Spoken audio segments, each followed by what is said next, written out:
morning sun rises over the Red Sea. A fleet of ships sail proudly across glittering waters, their hulls filled with ivory, gold, and frankincense. On the distant highlands of Ethiopia, a kingdom of stone and steel towers above it rivals.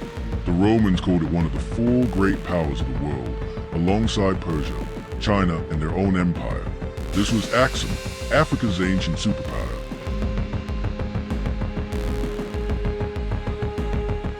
The story of the Kingdom of Axum is one of power, trade, faith, and transformation.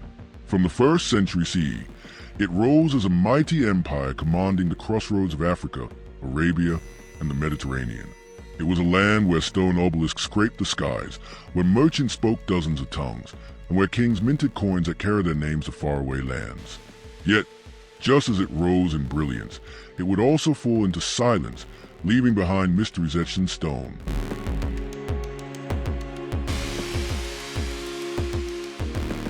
The roots of Axum stretch back to the kingdom of DMT around the 8th century BCE. Situated in the fertile highlands of modern-day Ethiopia and Eritrea, it was perfectly placed to dominate both land and sea routes. Here, agriculture flourished, sustained by rich volcanic soil. Early rulers organized irrigation systems, while merchants opened trade routes to South Arabia.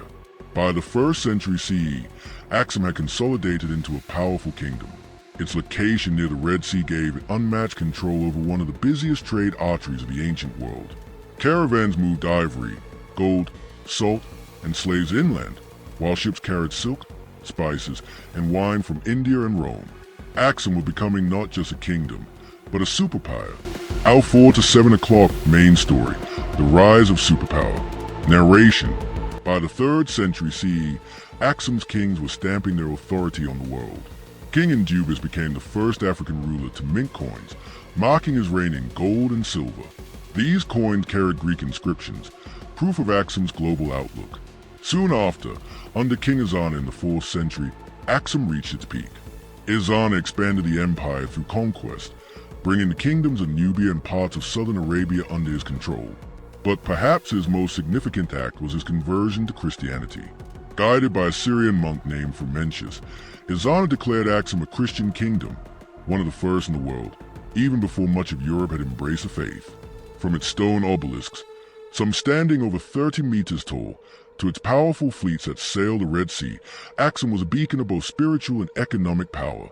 But with great power came rivals, Persia in the east, Arab tribes in the deserts, and shifting global trade routes that would soon test Axum's strength.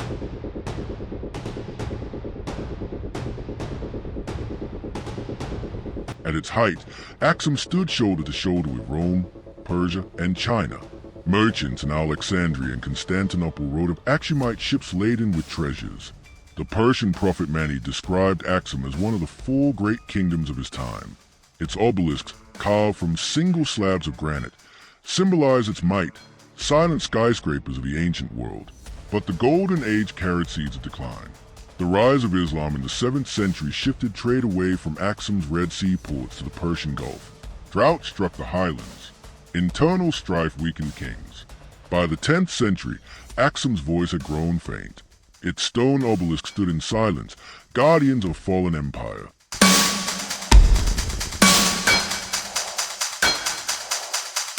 Though Axum declined, its legacy never died. Christianity, introduced under King Ezana, remains a cornerstone of Ethiopian identity. The Ethiopian Orthodox Church traces its origins directly to Axum.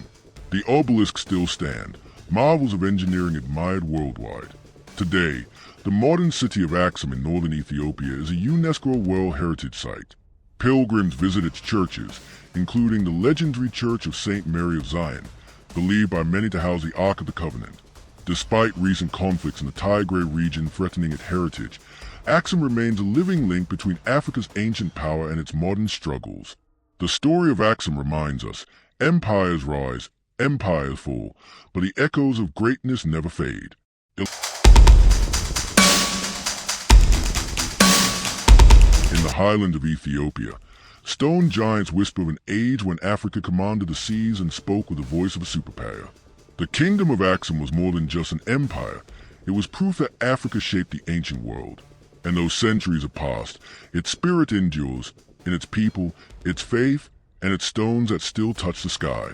So next time you think of the great empires of history, Rome, Persia, China, remember Axum, Africa's forgotten superpower.